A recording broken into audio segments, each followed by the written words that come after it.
या देवी सर्वभूतेषु शक्तिरूपेण संस्थिता नमस्तस्यै नमस्तस्यै नमस्तस्यै नमो नमः। जय माता रानी। दोस्तों आपके अपने चैनल राधे श्याम में आपका बहुत बहुत स्वागत है।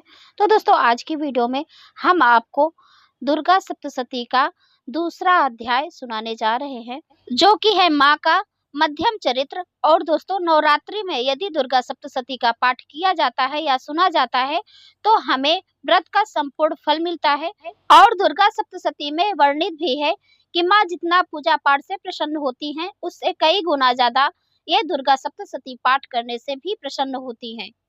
तो इसलिए हमें दुर्गा सप्तशती का पाठ जरूर करना चाहिए। यदि हम पाठ नहीं कर सकते हैं तो सुन भी सकते हैं। और दोस्तों दुर्गा सप्तशती का पाठ करने से पहले हमें दुर्गा कवच का पाठ करना होता है, अर्गला स्तोत्र का पाठ करना होता है और कीलक का।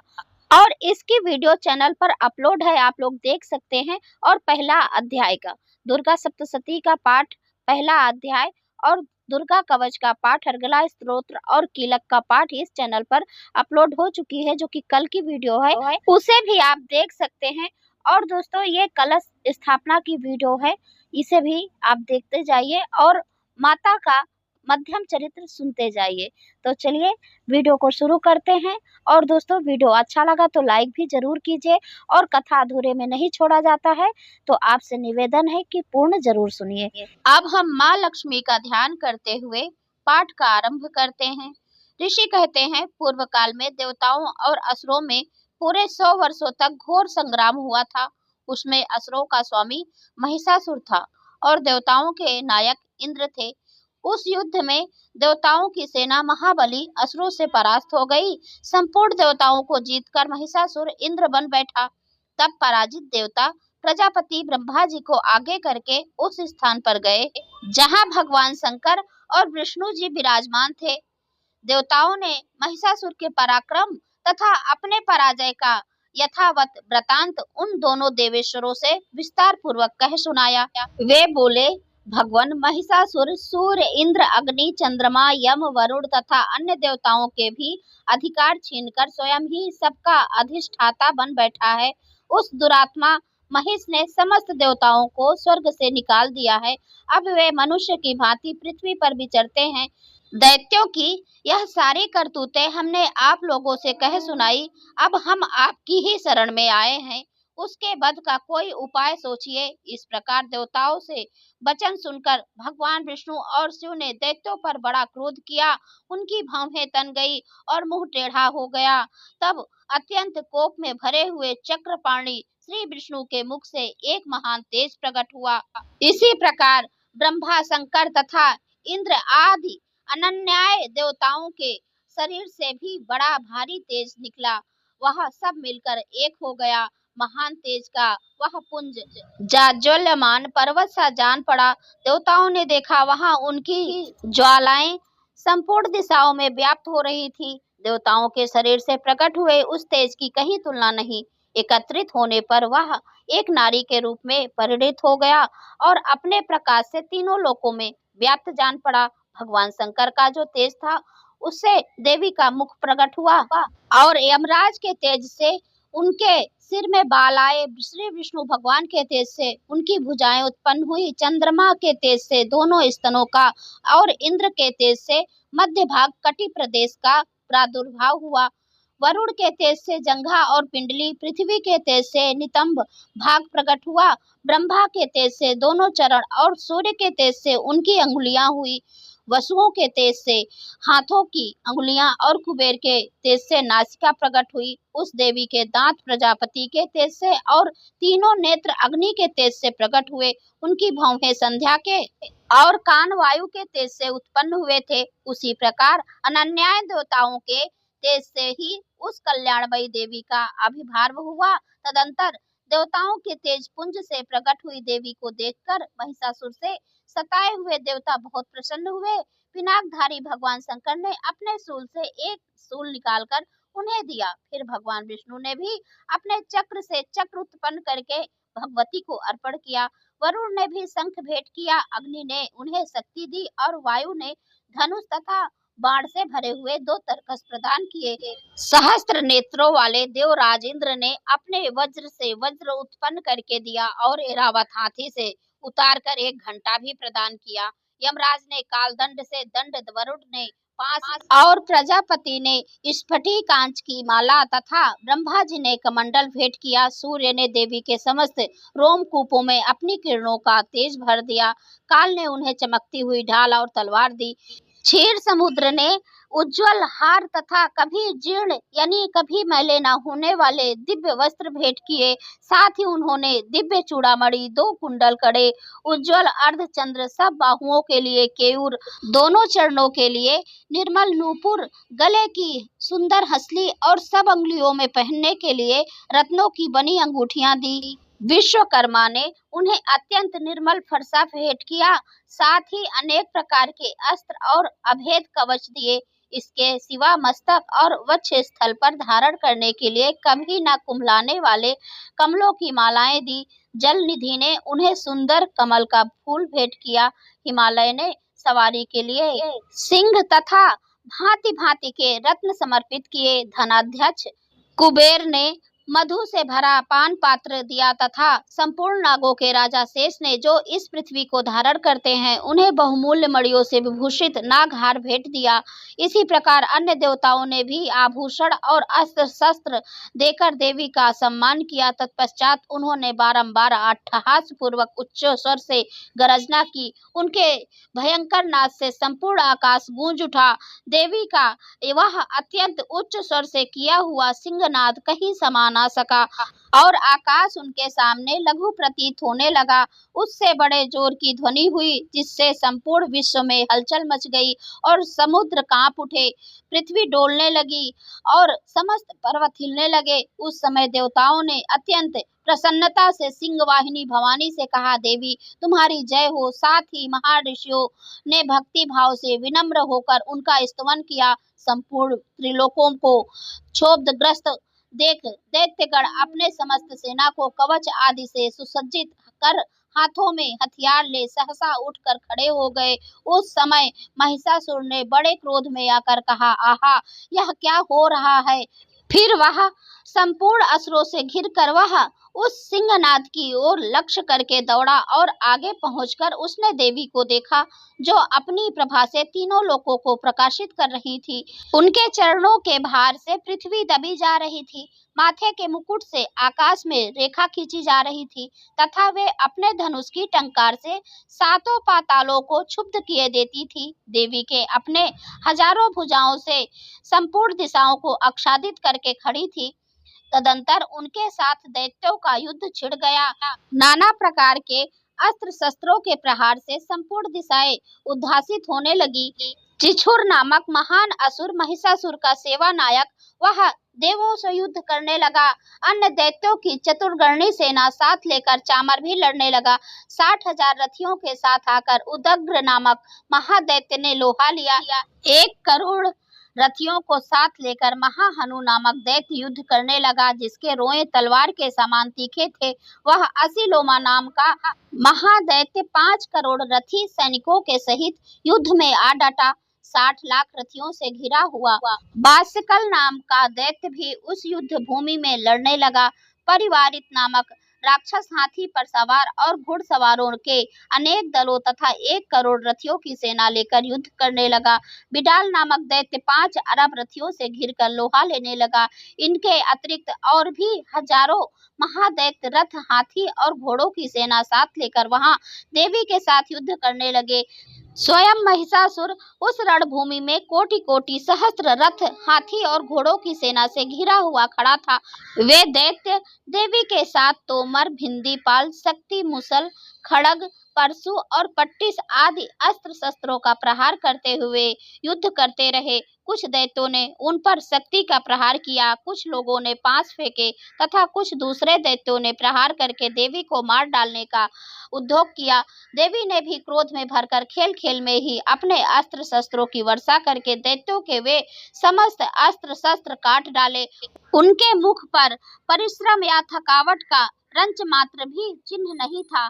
देवता और ऋषि उनकी स्तुति करते थे और वे भगवती परमेश्वरी दैत्यों के शरीरों पर अस्त्र शस्त्र की वर्षा करती रही। देवी का वाहन सिंह भी क्रोध में भरकर गर्दन के बालों को हिलाता हुआ असुरों की सेना में इस प्रकार विचरने लगा, मानो वनों में दनावल फैल रहा हो। रणभूमि में दैत्यों के साथ युद्ध करती हुई अंबिका देवी ने जितने श्वास छोड़े वे सब भी तत्काल सैकड़ों हजारों गणों के रूप में प्रकट हो गए और परशु, भिंदी, पाल, खड़ग तथा पट्टिस आदि शस्त्रों द्वारा असुरों का सामना करने लगे। देवी की शक्ति से बढ़े हुए वे गण असुरों का नाश करते हुए नगाड़ा और शंख आदि बाजे बजाने लगे।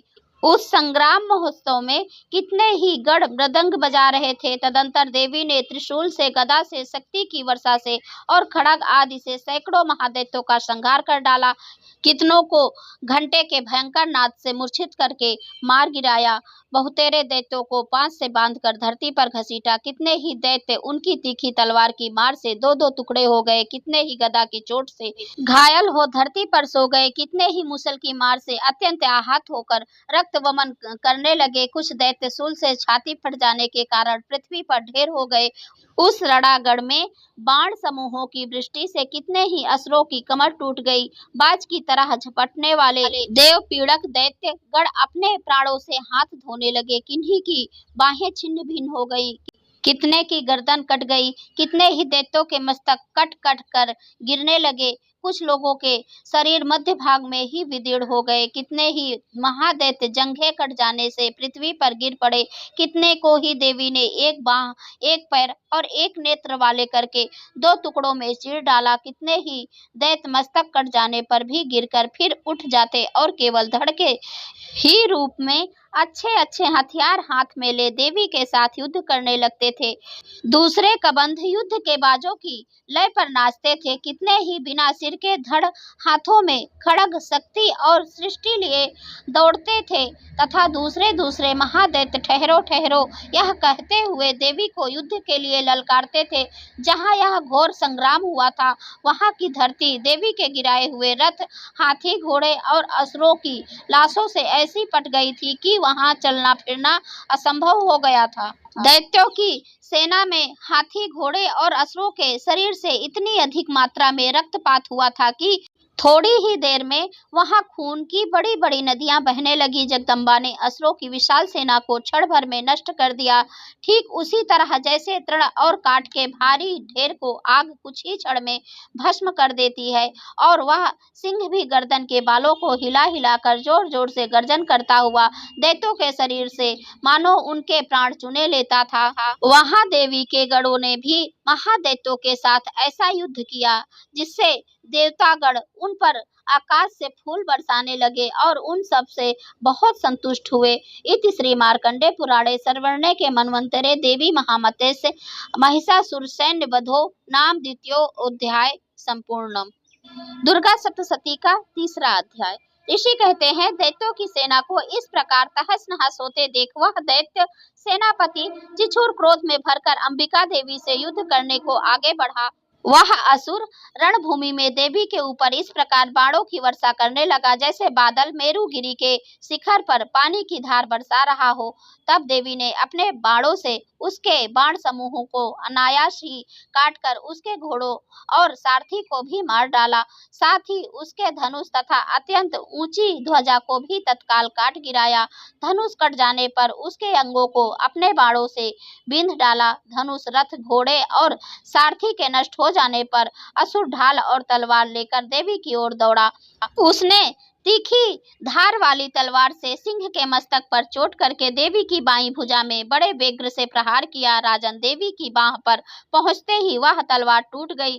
फिर क्रोध में लाल आंखें करके उस राक्षस ने शूल हाथ में लिया और उस महादैत्य ने भगवती भद्रकाली के ऊपर शूल चलाया। वह शूल आकाश में गिरते हुए सूर्यमंडल की भांति अपने तेज से प्रज्वलित हो उठा।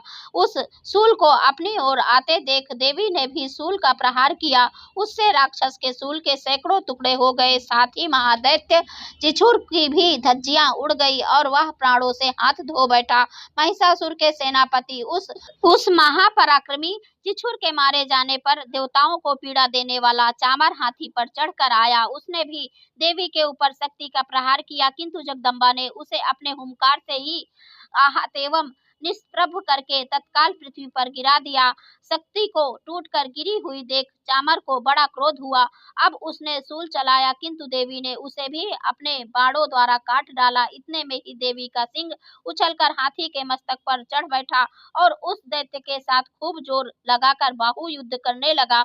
वे दोनों लड़ते लड़ते हाथी से पृथ्वी पर आ गए और तत्काल क्रोध में भरकर एक दूसरे पर बड़े भयंकर प्रहार करते हुए लड़ने लगे। तदंतर सिंह बड़े वेग से आकाश की ओर उछला और ऊपर से गिरते समय उसने पंजों की मार से चामर का सिर धड़ से अलग कर दिया।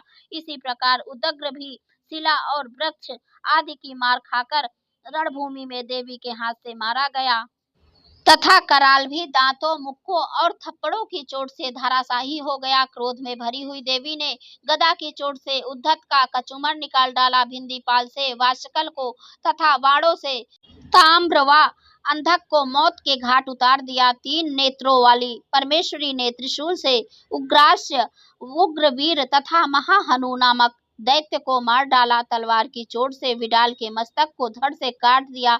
धुरधर और दुर्मुख इन दोनों को भी अपने बाणों से यमलोक भेज दिया। इस प्रकार अपनी सेना को संहार होता देख महिषासुर ने भैंसे का रूप धारण करके देवी के गढ़ों को त्रास देना आरंभ किया। किन्हीं को थूथून से मारकर, किन्हीं के ऊपर खुरों का प्रहार करके, किन्हीं किन्हीं को पूंछ से चोट पहुंचाकर, कुछ को सींगों से विदीर्ण करके, कुछ को तेज से, किन्हीं को सिंहनाद से, कुछ को चक्कर देकर और कितने को निश्वास वायु के झोंके से धराशायी कर दिया। इस प्रकार गढ़ों की सेना को गिराकर वह असुर महादेवी के सिंह को मारने के लिए झपटा। इससे जगदम्बा को बड़ा क्रोध हुआ।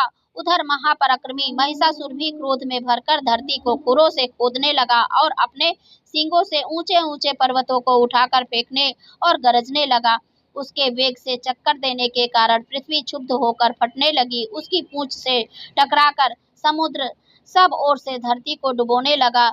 हिलाते हुए सींगों के आघात से विदीर्ण होकर बादलों के टुकड़े टुकड़े हो गए। उसके श्वास की प्रचंड वायु के वेग से उड़े हुए सैकड़ों पर्वत आकाश से गिरने लगे। इस प्रकार क्रोध में भरे हुए उस महादैत्य को अपनी ओर आते देख चंडिका ने उसका वध करने के लिए महान क्रोध किया।